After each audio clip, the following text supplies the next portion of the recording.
When cutting beef for a stir fry, the goal is to cut it into even pieces that are thin enough to cook quickly. Starting with a skirt steak, hanger steak, flank steak, or flat meat, begin by trimming off all of the tough silver skin and excess fat with a sharp chef's knife or boning knife.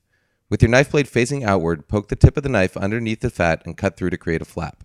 Lift this flap with your free hand, then cut under the fat in the opposite direction to completely remove it. Next, align the beef so that the grain is parallel with your knife blade and cut the steak into strips about 2 to 3 inches wide. Then, working with one strip at a time and holding your knife at a 45 to 30 degree angle from the cutting board, slice each strip on the bias against the grain into slices about 1/4 inch to 1/2 inch thick. The easiest way to do this is to hold the cut surface steady with your free hand and slowly pull your knife blade backwards from heel to tip in one smooth, even stroke. If you're having trouble doing this, try placing the meat in the freezer for about 10 minutes to firm up its structure.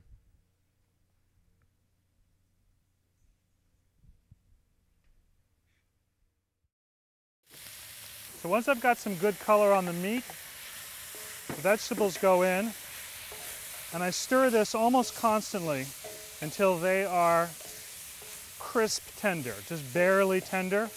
You'll notice that the color begins to brighten up a little bit. After about a minute of cooking the vegetables, in with the sauce. And this is a cornstarch thickened sauce, so it needs to come to a boil to fully thicken.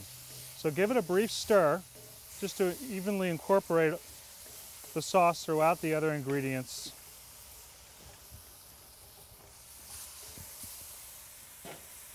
And then close the lid. Once the sauce has come to a boil and thickened, that's it. You're done.